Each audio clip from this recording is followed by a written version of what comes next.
Chers amis, Shalom, Uvracha, Boker Or et Rosh Chodesh Sameach pour ce soir, puisque ce sera Rosh Chodesh Adar Aleph. Nous sommes aujourd'hui le jeudi 8 février et le Kaftet du mois de Shvat, cours acheté pour l'élévation de l'homme de Eliyahu ben David, Alava Shalom, Roi Hashem Tenachenu Began Eden, Elion, V'chol Ashor Vimo, un père et un grand-père qui était connu pour son respect incroyable de la mitzvah du respect des parents. Il est parti presque à l'âge de 100 ans. Bezrat Hashem, qui lou met ou batel mina olam, c'est ce que dit la Mishnah 24 du 5e chapitre de Masechet Avot. À 100 ans, on chante Bar Yochai chez les Tunisiens. Je ne sais pas comment ça se passe chez vous, mais en tout cas, 100 ans, c'est un âge où on a pu voir sa descendance. C'est un siècle, c'est énorme, c'est une grande bracha. Et j'espère que la vie continue pour lui dans le monde de la lumière grâce à vos actions, mitzvot, masim tovim, et à ce shiur dans lequel le mérite de Rabbi Yaakov Abu Hatzera Tegen Alav ou Bechol Asherlo. On pensera aussi à tous nos otages, qu'à jour les ramène le plus vite possible à la maison, en bonne santé, dans les meilleures conditions. Shishmor al-Chayalenu Voten Mikol Tsaram Tsukam Mikol Negar Machala. Yeshuot Venechamot, et on commence tout de suite avec un Mahamar de la paracha de la semaine, paracha de Mishpatim, duquel dans le chapitre 22, verset 27, il est stipulé Elokim lo tekalel venasi be'amecha lo ta'or. Un verset qui doit tous nous remettre aussi en question, et je vous le dis à voix haute, faites attention une fois de plus à ce qu'on sort de nos bouches. Vous savez, ce matin, je parlais avec certaines personnes des élections que nous avons le 27 février dans la ville d'Ashdod, pour lesquelles, Bezrat Hashem, j'apporte tout mon soutien à Biam Salem, avec qui je travaille depuis 5 ans main dans la main, pour protéger la tradition juive dans notre ville, ici à Ashdod, et puis pour le bien-être, vraiment, de la société dans laquelle on vit, de descendre plus vers les gens, de comprendre plus leurs problèmes, de descendre le prix de l'arnona, de veiller à ce que la jeunesse puisse y trouver son compte. Il y a beaucoup de choses à faire dans cette ville avec un potentiel énorme. Mais comme je l'ai dit, peu importe qui sera le futur maire de la ville d'Ashdod, de Netanya, de Haïfa, de Jérusalem, qui sera le futur président du pays si ce n'est pas le Mashiach cette année, parce que tout ça, ça a été fixé à Rosh Hashanah. Et ce que veut Dieu, je le veux. Et comme je l'ai dit à mes amis ce matin, le futur maire de la ville d'Ashdod, quel qu'il soit, j'irai lui dire Mazel Tov. Pourquoi? Parce que c'est ce que Dieu veut. Et quel rapport maintenant avec le sujet et la paracha de la semaine? Eh bien oui, c'est marqué dans la paracha de Mishpatim. Elohim lo tekalel. Tu n'as pas le droit de dire quoi que ce soit sur Dieu, ou pire encore de le maudire. Venasi be'amecha est celui qui a été élu l'otaor. Tu ne le maudiras pas. Car c'est Dieu qui l'a choisi. Et s'il est bon, alors tant mieux pour nous. Et la Gemara nous dit, mais si vous n'améliorez pas vos actions, je mettrai sur vous un dirigeant dont les décrets seront pires que celui de Haman. Ce qui fait qu'on est un bon dirigeant ou un moins bon dirigeant. On n'a que ce que l'on mérite. Et c'est pour cela que notre ishtadlut, notre effort à fournir, la tête yadecha leyam, comme Akadosh Baruch Hu le demande à Moshe Rabbeinu, est en ta main. C'est juste la ishtadlut, mais que la mer de toute façon devait s'ouvrir, même s'il n'avait pas étendu sa main, elle se serait ouverte. Et ainsi donc, nous avons une ishtadlut, chacun de nous, à des niveaux différents, de nous adresser, de faire tout ce qu'il faut pour, petit 1, préserver la sauvegarde du peuple d'Israël, nos traditions juives, que Bezrat Hashem on puisse être Shomer Mitzvot, comme la Torah le demande. C'est la raison pour laquelle nous avons fait notre alia dans ce pays, qui sort de la Bible, avec les conditions de la Bible. Et de l'autre côté, eh bien, si malheureusement, ou pour des comptes qu'on ne comprend pas, la justice de Dieu et que l'élu ne correspond pas à nos idéologies, à notre Torah, eh bien, malgré tout, ne maudit pas celui qui est au pouvoir. Voilà ce que nous dit ce verset-là, 27, chapitre 22. Elohim lo tekalel, venasi be'amecha lo ta'or. Tu ne maudiras pas celui qui est à la tête. L'une des raisons pour lesquelles nous devons respecter nos parents, comme ce tzaddik qui respectait son père, je crois que c'est Eliyahu ben David, si je me rappelle bien le nom, Ken. Ce grand tzaddik qui est parti à l'âge de 100 ans, c'est parce que les parents qu'on a sont les parents qu'on mérite, qu'on le veuille ou pas. Ça correspond à des comptes qu'on ne connaît pas. Donc, respecte-les. Pourquoi? Parce que c'est le choix de Dieu. Et si Dieu l'a choisi, alors c'est ce qu'il fallait prendre. Maintenant qu'on a compris ça, on va essayer de découvrir ensemble non seulement de Rabbi Yaakov Abu Hatzera Zecher Tzaddik vekadosh livracha. Et pasuk zen, la manoucha sur le kalel est un assis chez Israël. De ce verset-là nous dit Rabbi Yaakov Abu Hatzera, tu n'as pas le droit de maudire l'élu que Dieu a choisi. Pas simplement le nasi, pas simplement le président ou le premier ministre, mais aussi ton patron ou celui qui est au-dessus de toi. Tout celui qui est sélectionné pour un rôle, ne dit pas de mal de lui et ne le maudit pas. Comme on dit, les plus gênés s'en vont. Et là, chez l'ich ora, amila be'amecha miuteret. Et là, Rabbi Yaakov Abu Hatzera nous dit, curieusement, dans ce pasouk-là, eh bien, il y a un mot qui paraîtrait facultatif. Elokim lo tekalel, je comprends. Tu ne maudiras pas Dieu, chaz v'shalom. Venasi lo taor. Et le prince qui sera élu, tu ne le maudiras pas. Donc le mot be'amecha, en ton peuple, ben, il est presque facultatif. Pourquoi la Torah nous a mis un mot en plein milieu qui aurait pu être tout à fait compris même sans ce mot? Voilà la question. Share yechola Torah lirtov venasi lo taor. Comme je viens de le dire, ça suffisait. Et là, notre maître Rabbi Yaakov Abu Hatzera Zecher Tzedik Vekadosh Ibracha, B'Sifro Marsof Alavan, dans un de ses livres qu'il a écrit, Parachat de Kedoshim, il vient répondre à cela en disant Arek klal beyadenu. Nous avons une généralité dans nos mains. Qui Israël arevin zelazé, comme c'est marqué dans le Sechet Sanhedrin, Bedaf Kavzaïn Amud Aleph. Tout Israël sont garants les uns des autres. Velachen, Aose Mitzvah, tout celui qui fait une mitzvah, Areu Mevi Tova Bracha, le klal Israël. Dès qu'une personne, homme, femme, fait une mitzvah, elle donne une tzedaka, elle met un kissou, il met les tefilines, il étudie la Torah. C'est tout le peuple d'Israël qui va profiter de cette mitzvah qui a été accomplie. Et c'est pareil de l'autre côté. Quand il y a une phrase, comme je le dis souvent, qu'un juif n'a jamais le droit de dire, jamais. Nous sommes le seul peuple au monde à ne jamais pouvoir dire cette phrase-là. Je fais ce que je veux. Tu ne fais pas ce que tu veux. Tu fais ce que tu veux, oui, parce que tu as un libre arbitre. Personne n'a le droit de te le voler, c'est le plus beau cadeau de l'humanité. Mais ton libre arbitre a des conséquences qui ne te permettent pas de dire aux autres, je fais ce que je veux. Parce que quand tu prends sur ton libre arbitre ta voiture pendant Shabbat, sache que tu peux aussi provoquer la mort, comme le dit, pas moi, le Zohar HaKadosh, dans le peuple d'Israël, de 2 enfants. Shnei kevasim beneshana temimim. Qu'est-ce qu'on dit à Moussaf de Shabbat? Tu prendras 2 kevasim. Les garants de notre Torah, ce sont nos enfants. Ce qui fait qu'en ne respectant pas la Torah, en contredisant la Torah, ou en luttant contre la Torah, on amène sur nous malheureusement des problèmes. Donc, si on est tous dans la même barque, tu ne peux pas te tirer un couteau et creuser sous ton siège en plein océan, car même si c'est ton siège, tu fais couler tout le bateau, donc tu ne fais pas ce que tu veux.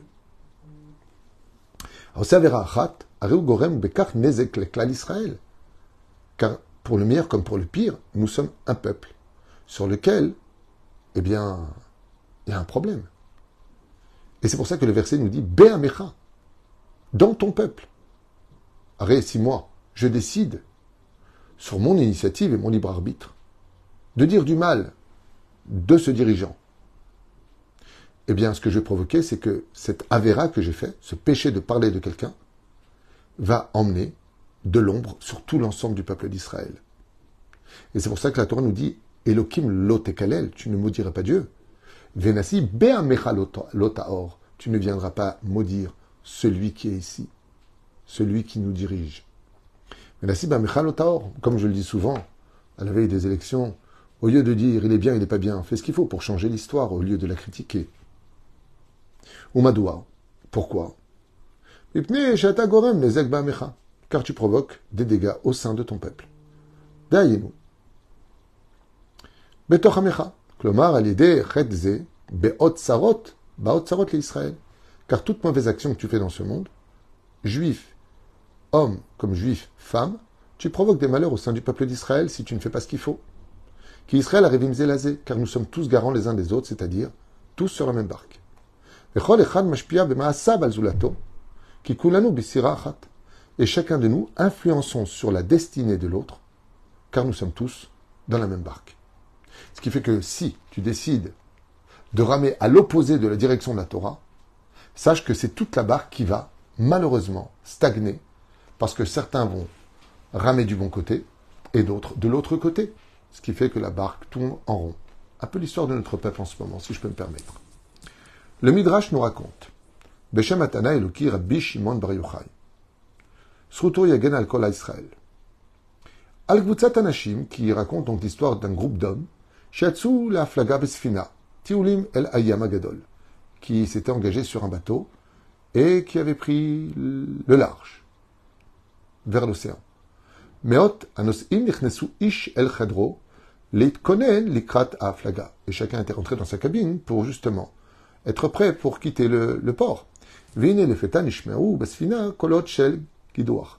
Et ils ont entendu dans ce bateau, dit Rabbi Shimon Bar Yochai, une personne qui était en train de creuser. Bitachon chez la Sfina. Les Akulerot Mamakor Arash. Et les responsables du bateau ont couru pour voir dans quelle cabine quelqu'un osait creuser là où il était. Après avoir passé de chambre en chambre, bon,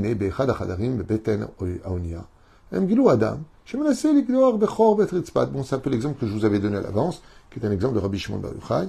Ils ont enfin trouvé une personne qui avait décidé avec un tournevis de creuser dans sa cabine, celle qu'il avait louée, payée, et en train de creuser. Et ils lui ont tous dit, mais que fais-tu? Tu es complètement fou, lui ont dit. Tu veux qu'on coule tous en plein milieu de la mer? Il leur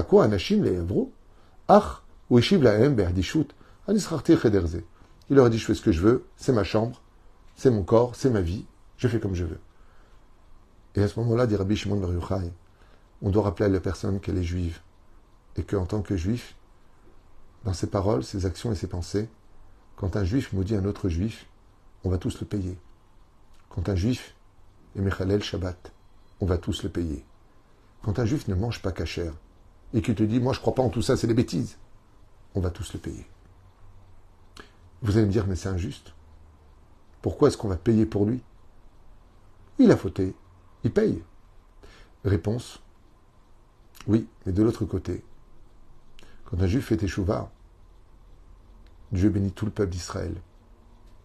Quand une femme sort sniout, Dieu voit tout le peuple d'Israël dans la pudeur. Quand un juif met de la tzedaka, il peut sauver un autre juif de l'autre côté du continent qu'il ne connaît pas. C'est dans les deux sens. Donc, on n'est ni perdant ni gagnant. C'est à nous de bien jouer. Ainsi donc, il lui a dit, Kacher à nous aussi m'avera au Issour.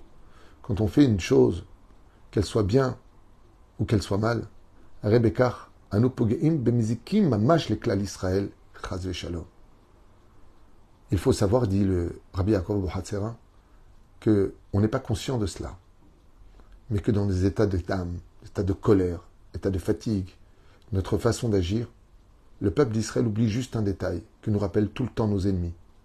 Quand ils viennent pour nous assassiner, ils ne font pas d'enquête à savoir si on est religieux ou pas, si on est de droite ou de gauche, si on est riche ou pauvre, si on est chômeur tefilin ou pas, si on mange kasher ou pas. C'est toujours incroyable de voir comme pour le 7 octobre, que quand sont rentrés cette barbarie dans notre territoire, personne n'a eu le privilège de dire, et tu sais, moi je suis pro ou anti, je suis de droite ou de gauche. Eux, ils ont vu juste une chose. T'es juif, c'est tout. Le mot antisémite, tel qu'il est promulgué partout, ne vient pas définir quel juif tu es, mais que tu es juif. Et ça, c'est un point qui doit tous nous constater de par nous-mêmes. On doit vraiment se poser la bonne question. Pourquoi est-ce que ceux qui ne nous aiment pas sont capables de voir uniquement une chose? Et pourquoi nous qui sommes concernés, on ne le comprend pas? C'est ça qui doit être la réflexion numéro 1. Quand Ahmadinejad à l'époque en Iran, comme encore aujourd'hui, il voulait envoyer la bombe atomique en Israël. Il n'a pas dit « tu tues celui-là, mais tu tues pas l'autre ». Quand Hitler a lancé son projet d'extermination des Juifs, il ne lui a pas demandé s'il était marié avec une Allemande, s'il allait à l'église ou s'il allait à la synagogue. Il lui a rappelé qu'il était juif. Et lui dit « mais moi, j'ai rien à voir avec les Juifs, je suis né de mère juive. Mais mon père, lui, il n'était pas juif, donc je veux vivre. » Non. Hitler lui disait non.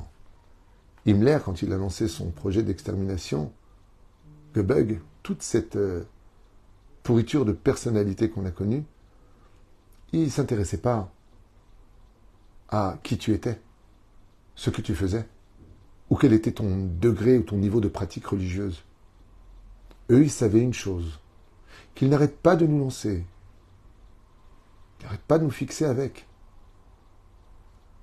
Vous êtes juifs, vous êtes tous représentants les uns des autres. C'est fou, impressionnant et incroyable d'entendre des choses pareilles. Vous savez, hier, j'ai entendu le discours du président français. Très courageux, son discours. Franchement, très beau discours, franchement. Mais il a commis une erreur. Une erreur qu'il se devait de commettre de façon assez diplomate. C'est le deuil de 68 millions de Français. Mais pas du tout. Pas du tout. Mais alors, pas du tout, du tout, du tout. On l'a bien vu dans les manifestations en France, dans toutes les villes. Se mettre du côté de ceux qui nous ont assassinés. Donc, il faut arrêter un peu les délires. Il n'y a pas 68 millions du tout. Mais bon, il faut bien qu'il dise quelque chose. Il ne va pas donner un faux chiffre. Ça l'afficherait mal pour l'image de la France. Alors qu'il est venu, au nom de la France, apporter sa compassion, sa consolation et sa compréhension à la situation. Avec des mots très forts. Donc, M. Macron, franchement, pour votre discours, s'il était sincèrement pensé, bravo. Et peu importe que ce soit Brigitte qui l'écrit ou je ne sais pas qui, en tout cas, il était dit avec émotion et dévotion. Donc, personnellement, merci au nom de toutes ces victimes et merci au nom de toutes ces familles qui étaient présentes. Parce que, comme je l'ai dit à ma femme, au moment où je vous regardais parler, le président, je lui dis, tu vois, pour son discours, Dieu lui donnera une récompense. C'est certain. Parce qu'il a quand même consolé certaines dimensions. Vous savez lesquelles? Le discours du président hier, c'est qu'il a dit quelque chose d'abord qu'aucun pays n'a fait. Bravo. Déjà, c'est une première chose. Puis la deuxième chose, les mots étaient forts. Le respect était présent. Alors même si demain ça change, bravo pour ce qui a été fait aujourd'hui. Le seul problème, c'est qu'on a ressenti que M. Macron qui parlait derrière ce micro. Pas les représentants de la gauche qui étaient présentes. Par contre, chez nous, les Juifs, regardez comment ça se passe. Vous savez combien il y a de voleurs aux États-Unis, en Chine, en France, en Allemagne, en Angleterre? Des milliers. Il y en a en Israël. On ne dit pas les Allemands, c'est des voleurs. On ne dit pas les Français, c'est des voleurs. Mais quand ça vient d'Israël, on dit les Juifs sont des voleurs. Si on a tellement de problèmes de faire des virements aujourd'hui de France en Israël, c'est essentiellement dû à cause de certains bureaux qui ont fait des arnaques. Combien sont-ils, quantitativement parlant, face à la réalité? Parce qu'il y aurait 50, 60, 100 bureaux qui auraient arnaqué. Ça fait de tout un pays des voleurs. Tous les exemples sont présents. Ça sort d'Israël, c'est un pays de voleurs. T'as un soldat ou une personne qui va commettre un acte qui n'est pas tout à fait acceptable, c'est tous. C'est tous. Tout le temps, tous. Et vous allez me dire, c'est un amalgame? Pas du tout. C'est une réalité qui vient d'une vérité que nous sommes les seuls au monde à ignorer. C'est que Am Israël, c'est un. C'est pourquoi on ne peut pas faire du lachon hara sur notre frère, de dire des vérités péjoratives, parce que tu parles de toi. Tu parles de toi. Quand tu parles d'un autre juif, tu parles de toi. Et ceux vont me dire, alors attends, si on n'est qu'un, alors pourquoi il me fait du mal? Pourquoi t'as jamais eu un panari, toi? Pourtant, c'est bien ton doigt. Seulement, tout comme le panari te répare, des juifs qui te font du mal te réparent de tes fautes. Ce qui ne va pas te donner le droit de les haïr. Comme cette paracha le stipule. La reine voulait en profiter dans ce chiour pour dire à monsieur le président de la France, Mâche, qu'après avoir vu son discours sur la réalité de notre vie ici, bravo pour votre courage et bravo pour votre discours, bien préparé, parfaitement exprimé, et on sentait qu'il y avait quand même du cœur qui était dit dedans. À moins que ce soit un très bon acteur, en tout cas, franchement, bravo. Voilà, c'était pour ce chiour d'aujourd'hui, nous rappeler un petit peu à l'ordre sur les responsabilités de chacun de nous, et que de comprendre une chose essentielle, qui finira avec ce petit message, pour moi important, c'est que si un jour, demain, vous vous découragez de faire teshuva, n'oubliez pas que votre teshuva, c'est la teshuva d'un peuple entier qui comptait sur vous. Et c'est pareil pour toi, Bat Israël. Si un jour tu n'as plus la force de porter des jupes et de fuir, passer aux pantalons ou aux bretelles, parce qu'il fait chaud, alors j'ai deux réponses. Mieux vaut avoir chaud sur terre qu'après la mort. Et la deuxième, si un jour tu n'as plus pitié pour toi, alors aie pitié pour ton peuple. Parce que chaque fois qu'on voit une Bat Israël sortir pudique, se comporter comme une Bat Israël, c'est le peuple d'Israël qu'on voit à travers toi. Je m'en parlais toute ma vie, j'en ai parlé dans plusieurs cours de cette image que j'avais vue, sans faire de kitroug, parce qu'il n'y a pas comme le peuple d'Israël. Mais j'étais à Jérusalem, au canyon de Malcha ce jour-là. Il y a un groupe de 2-3 filles comme ça qui passent, malheureusement assez dénudées. Et il y avait 3-4 Arabes qui étaient assis et qui ont éclaté de rire en les regardant. Ils m'ont regardé à moi, ils me disent, c'est ça l'Israël? Eux, ils m'ont dit ça à moi. J'ai baissé la tête, je lui ai dit, il y en a qui sont habillés à l'intérieur et qui sont très pudiques, mais d'extérieur, c'est une vitrine. Il y en a d'autres qui sont habillés très pudiques d'extérieur, mais à l'intérieur, c'est loin d'être pudique. Je ne sais pas s'ils ont compris mon message, mais en tout cas, ce qui est sûr et certain, c'est que c'est un Chilul Hashem. Mais est-ce qu'elle représente l'ensemble du peuple d'Israël? Non. Mais qu'est-ce qu'ont dit ces 3 individus? C'est ça Israël? C'est ça les Bnot Israël? Il n'y a pas comme les Bnot Israël, je vous l'affirme. Il n'y a pas comme Am Israël. Mais n'oublions pas que quand toi, Bat Israël, on te voit nu à la plage parmi des hommes, avec ta Magen David, avec ton Chai, non seulement tu fais quelque chose de grave vis-à-vis de toi-même, mais on voit une juive qui représente le peuple d'Israël, descendant de Sarah, Rivka, Rachel et Léa. C'est ce que dit ici Rabbi Yaakov Abuhatzera. Tu fais pas ce que tu veux. Parce qu'on est tous menottés les uns aux autres, et que quand un décide de se jeter d'une falaise, il entraîne avec lui tout un peuple. Mais s'il veut s'élever dans les sphères, il les fait monter jusque devant Hachem. Shvuot venechamot, ahavar ve'arva, shalom ve'reut, à l'image de ce cours qui a été fait pour Eliaou ben David, où on va lui donner ce mérite de faire monter chaque parole pour l'élévation de son âme. Pourquoi? Tout simplement parce qu'on est tous garants, les uns des autres. Vous avez un cours dans un instant sur le Pele Yoretz, pour ceux qui veulent, Bezrat Hashem. Joie de vivre, les Shvuot venechamot, Toda Rabba à vous, et que de bonnes nouvelles, en n'oubliant jamais que la Torah est vraie, que le temps qui passe ne reviendra pas, et qu'on a juste perdu du temps pour dévoiler la réalité de ce monde, c'est-à-dire la Géoula, qui est vraiment à la porte de notre histoire.